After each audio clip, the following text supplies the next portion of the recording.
Bonsoir, mon amours. C'est jeudi soir.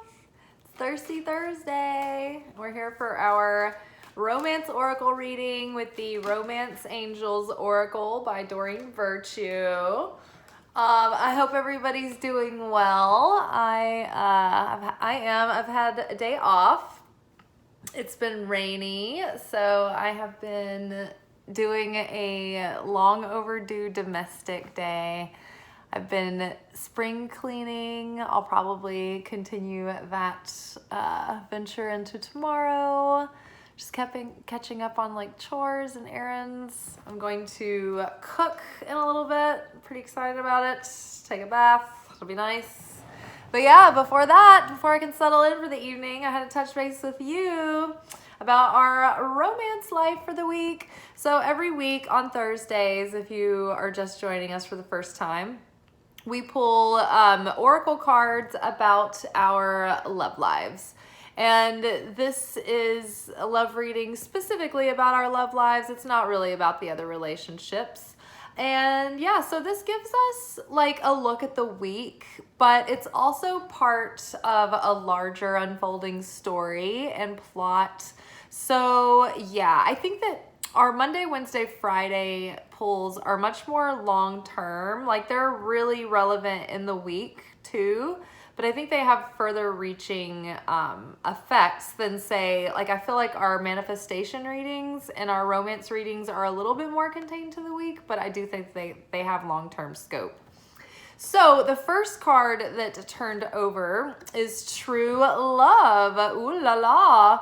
This is the romance of a lifetime. So yeah, if you don't see this coming yet, don't be surprised if this might be on the horizon for you this year. Sorry, I've just eaten a bunch of salted roasted pecans and crystallized ginger. And oh my gosh, if you have never tried the combo, highly recommend. But now it's in my tea. Delicious.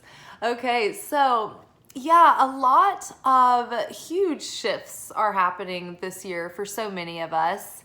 And a lot of major up levels and changes in our lives, not only in our financial lives and in our home lives, and maybe we have businesses that we've been growing for a really long time that are starting to show fruit. Maybe we've been working on those Venus ruled areas of our life, which is like what we consider secure when we think about home and domestic bliss and love and money and our most intimate relationships. Those things have all been being addressed over the last 18 months because the moon's nodes have been in Taurus and Scorpio. So all of those things have been changing. The things that we value have been changing. So new love, new cycles are coming in. And so, part of our greater message this week has just been to stand back and observe ourselves and how far we've come and how we are much greater able now to sort of have our desire, be unattached, and stand outside as the observer, sort of watching our life play out and be able to sort of like take information from it without getting sucked into the drama. So like somebody said today, they feel the change as well, and it's surreal and empowering, and it certainly is. It's pretty crazy, but it's only natural that new opportunities in business and career and purpose would be coming up, but also in your relationships as well. So if you're not in a relationship, this might mean that new types of people, new levels of partners that you have never had options to date before might be presenting themselves to you. Maybe they're the types of people that are further along in their consciousness for once, like you've been working on yourself. Maybe you're going to meet someone soon that has also been doing the work and is on a similar level of your journey. When we're going through these major changes, it's very difficult to sustain the circumstances around us, like the key players and things, if they're not growing with us, if they're not in resonance anymore. So, you know, the things that are coming in now are going to be much more in alignment with this new version of ourselves that we're now embodying. And so as we're, you know, meeting these new types of people, it's going to be important that we give them credit for a fresh start, because this isn't like the people from the past. This is a new person, and you're a new person. And so you can have different circumstances and different experiences, and you might be able to transcend your patterns if you practice consciousness with yourself. You know, we're always going to have these tendencies that we were born with that we try to transcend and overcome, but it's just about learning ourselves and becoming self-aware, and then making that part of our practice to remain self-aware, right? These aren't things that are one and done. It's something that we always have to exercise, or else, like any muscle, they will, you know, it will atrophy. So I think that trying to transcend our demons is something that we, you know, we practice self-awareness with. So true love might be coming in. Maybe you are able, if you are in a relationship that you are happy in and things are good, then maybe you can go deeper now, and maybe you can feel even more secure that this is the right thing and the right person for you. Otherwise, I would say be really hopeful and be really confident that what you hope and pray for and what you really deserve is coming. And that not to settle for anything less than what you really want for yourself and what you really deserve. Oh my gosh. So this had flipped over with the other card, but I just took out true love, but reconciliation is back. These enraptured people here. Someone from your past is returning to your life. So maybe you had, you know, someone that you had your eye on and it didn't quite work out, and maybe it's, you know, maybe even it's still like a new thing. Maybe it was like a false start or something, or maybe you have someone from the distant past coming back around, and maybe, you know, they've done a lot of work on themselves and it's going to be different. But I'm very reluctant about that because of the fact that we have been really closing the door, like the vault on the past, and just moving forward in new, fresh experiences. So it makes me think that maybe this is someone from recent times, that we might have met, you know, during like the fall eclipse season was really hairy. The spring one was kind of really tumultuous. There were all these culminating endings and things happening through the winter. So yeah, this may be someone from the last 6 months to 8 months that you've met, or someone from a past life, or someone that, like, if you haven't met this person yet and you do soon and they feel familiar, you may be having someone from a past life. If you know, this could be someone from a recent thing that was like an on again, off again that you may reconcile with, that it just may have been bad timing, right? Otherwise, I think that this can also represent some similar situation coming around that's familiar but not the same, but it's like a second chance at something like that again. So be open and malleable and curious. Let's just put it that way. But someone from your past is returning to your life. All right, what else do we need to know about this? Attraction. You attract romantic love by enjoying this moment fully. So I feel like this is so me today. I've been like trying to run out and enjoy the roses when I can between the rain, and like trying to get the house all like nice and spring cleaned, and so I can enjoy everything by tomorrow for my other day off. But yeah, just in the meantime, you know, while all of this is still percolating and brewing, you may not have even been presented with this yet. Let go and get lost in the moment and, you know, romance yourself.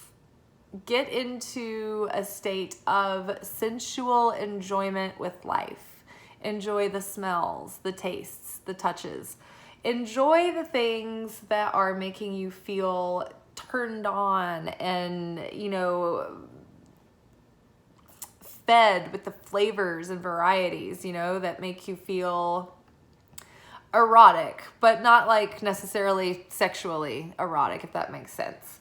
But get in a state of being, romanced and feeling attractive and just giving yourself that. And the more that you're in that state on your own, the less needy you will feel to look around and be, extra vigilant about trying to draw it in. That's what the universe needs for you to surrender so that the manifestation can come.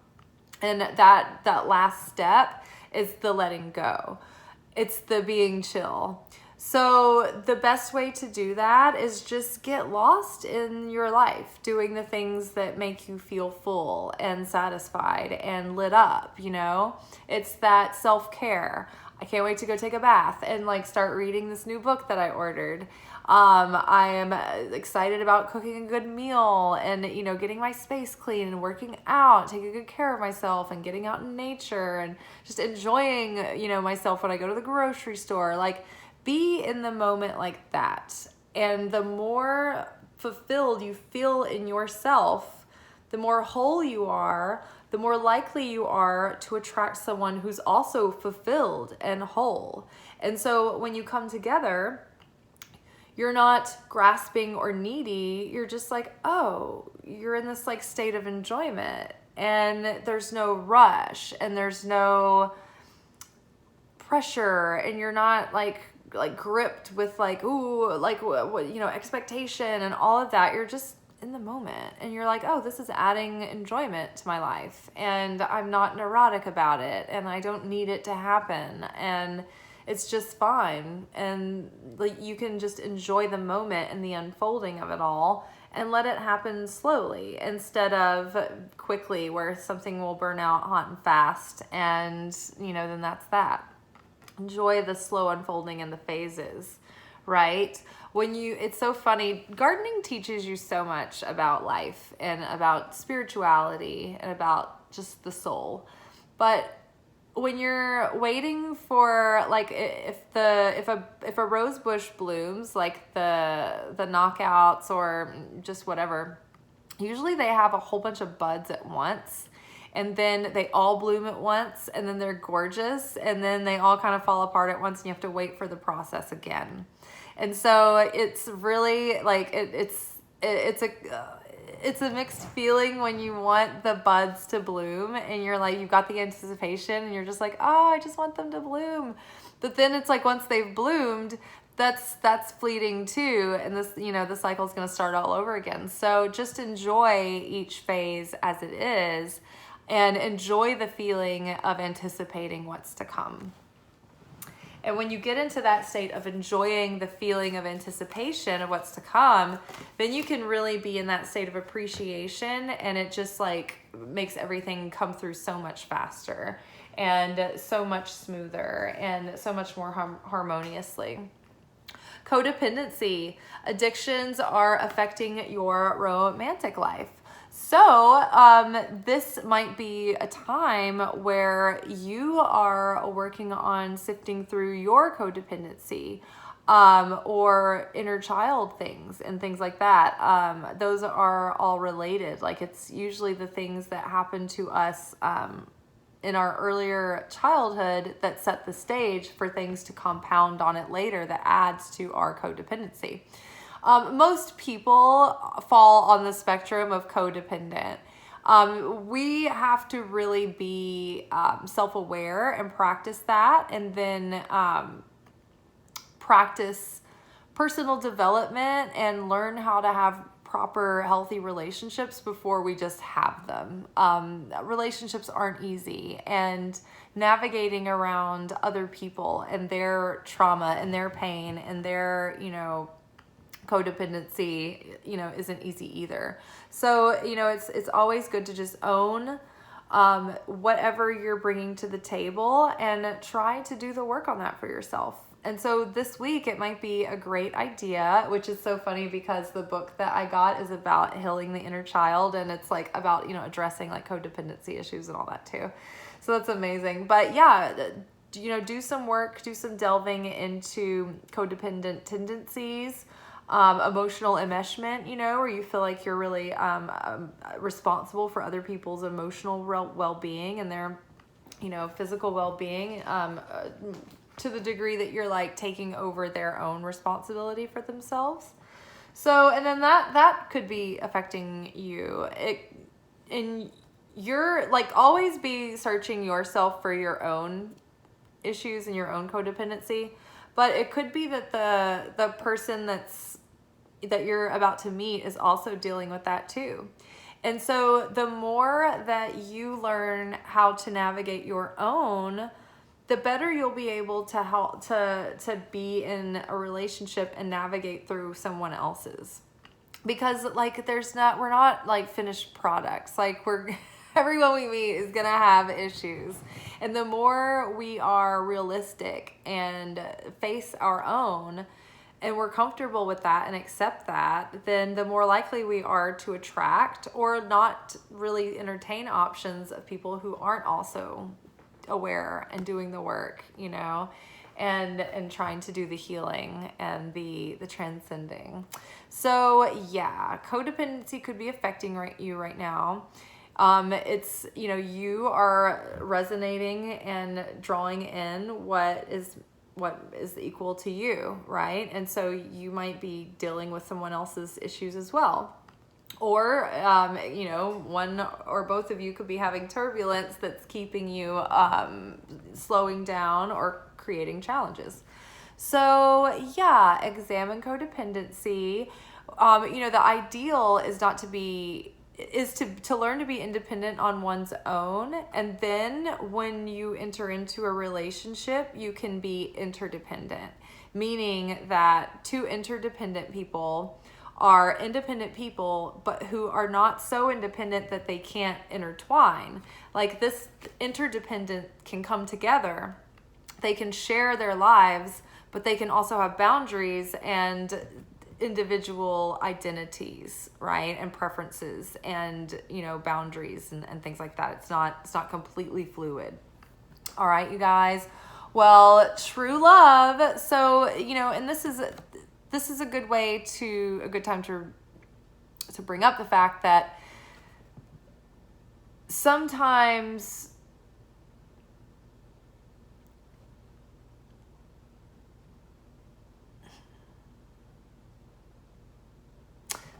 we put off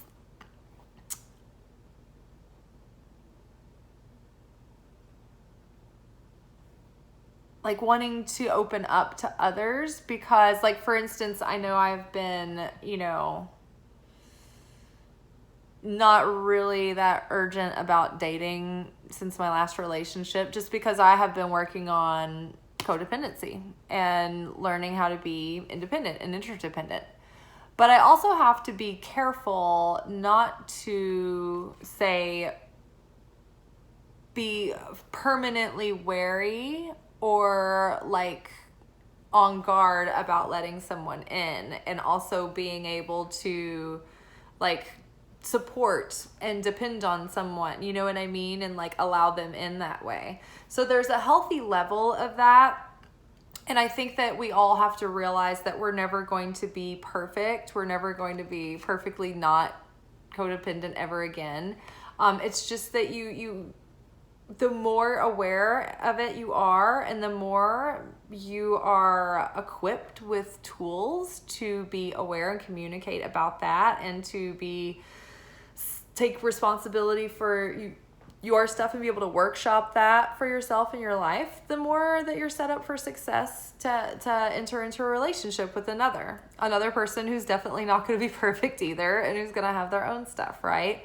So don't think that just because you are discovering that you have codependent issues that you can never be in another relationship, or that you're just like hopeless, or like you're so far away from being, you know, able. It's just like, just begin the work, right?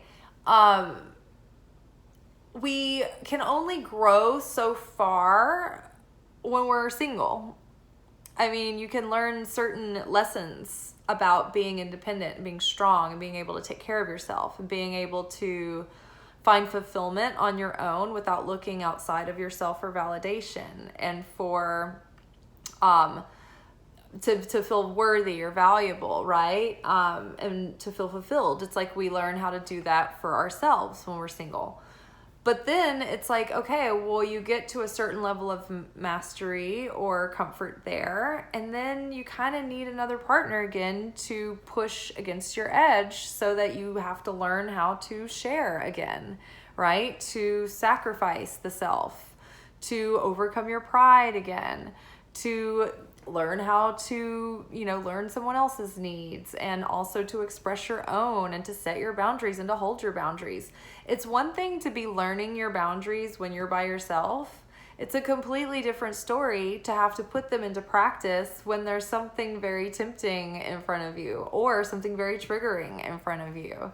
So it's a whole nother level. It's like you get to study when you're alone, but then it takes relationship again to really put it into practice and like show you the embodiment of that and allow you the process of embodiment with that.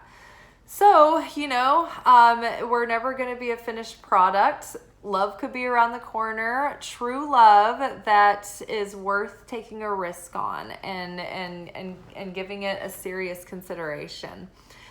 This could feel familiar. It could feel like something that a person from the past, it's not that person, but it reminds you of that. Or, it could be another chance at having, the kind of relationship that you always wanted that you never got, right? That you may have had glimpses of, but it never quite happened. It could be a past life person. It could be someone, from recent that you knew that you don't have a big history of like emotional baggage with, but you didn't, you haven't necessarily like had a relationship or something with. That's the kind of reconciliation I'm thinking is coming back around. I don't think that it's the whole like past person, just because like if you've been following all of the eclipses, all of the nodal movements, the grand cycles finishing out, I just think that it's really pushing us forward in a new direction. And yeah, you attract romantic love by being and enjoying in this moment. So try to relax and surrender into this moment now and enjoy where you are and do things to make yourself feel attracted. I bought an orchid while I was at the store. I saw one that was very attractive, very, very fetching orchid. So I brought it home with me. So do things like that for yourself. All right, you guys, I hope you have a very romantic week ahead, and I will talk to y'all tomorrow for our extended reading for the weekend. I'll see you then. Ciao.